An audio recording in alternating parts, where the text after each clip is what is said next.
ਪਾਕਿਸਤਾਨ 'ਚ ਪੰਜਾਬੀ ਕੌਮਪ੍ਰਸਤਾਂ ਦੇ ਸਭ ਤੋਂ ਵੱਡੇ ਨੈਟਵਰਕ ਪੰਜਾਬੀ ਨੈਸ਼ਨਲਿਸਟ ਫੋਰਮ ਵੱਲੋਂ ਜੀ ਆਇਆਂ ਨੂੰ। ਅੱਜ ਦਾ ਜਿਹੜਾ ਸਾਡਾ ਮੌਜੂ ਹੈ ਉਹ ਹੈ ਪੰਜਾਬੀ ਜ਼ੁਬਾਨ। ਕਿ ਮਾਝੇ ਨੂੰ ਪੰਜਾਬੀ ਦੇ ਬਜਾਏ ਮਾਝਾ ਬਣਾ ਕੇ ਦੂਜੇ ਸਾਰੇ ਪੰਜਾਬੀ ਬਣ ਜਾਣ। ਪੰਜਾਬੀਆਂ ਦਾ ਸਭ ਤੋਂ ਵੱਡਾ ਸ਼ਹਿਰ ਮਾਝੇ ਦੇ ਇਲਾਕੇ ਵਿੱਚ ਲਾਹੌਰ ਹੈ।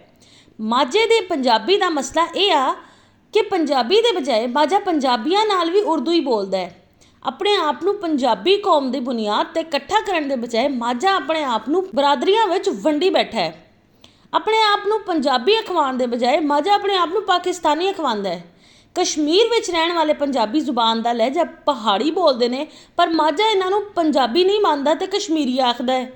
ਜੰਮੂ ਵਿੱਚ ਰਹਿਣ ਵਾਲੇ ਪੰਜਾਬੀ ਜ਼ੁਬਾਨ ਦਾ ਲਹਿਜਾ ਡੋਗਰੀ ਬੋਲਦੇ ਨੇ, ਪਰ ਮਾਝਾ ਇਹਨਾਂ ਨੂੰ ਪੰਜਾਬੀ ਨਹੀਂ ਮੰਨਦਾ ਤੇ ਜੰਮੂ ਵਾਲਾ ਆਖਦਾ ਹੈ।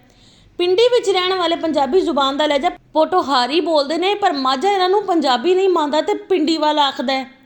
ਹਜ਼ਾਰਾ ਵਿੱਚ ਰਹਿਣ ਵਾਲੇ ਪੰਜਾਬੀ ਜ਼ੁਬਾਨ ਦਾ ਲਹਿਜਾ ਹਿੰਦਕੂ ਬੋਲਦੇ ਨੇ, ਪਰ ਮਾਝਾ ਇਹਨਾਂ ਨੂੰ ਪੰਜਾਬੀ ਨਹੀਂ ਮੰਨਦਾ ਤੇ ਹਜ਼ਾਰਾ ਵਾਲਾ ਆਖਦਾ ਹੈ।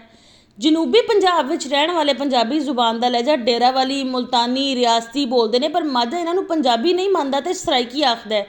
ਸਿੰਧ ਵਿੱਚ ਰਹਿਣ ਵਾਲੇ ਪੰਜਾਬੀ ਜ਼ੁਬਾਨ ਦਾ ਲਹਿਜਾ ਦੁਆਬੀ, ਮਾਲਵਈ, ਡੇਰਾਵਾਲੀ, ਮੁਲਤਾਨੀ, ਰਿਆਸਤੀ ਬੋਲਦੇ ਨੇ, ਪਰ ਮਾਝਾ ਇਹਨਾਂ ਨੂੰ ਪੰਜਾਬੀ ਨਹੀਂ ਮੰਨਦਾ ਤੇ ਸਿੰਧੀ ਆਖਦਾ ਹੈ।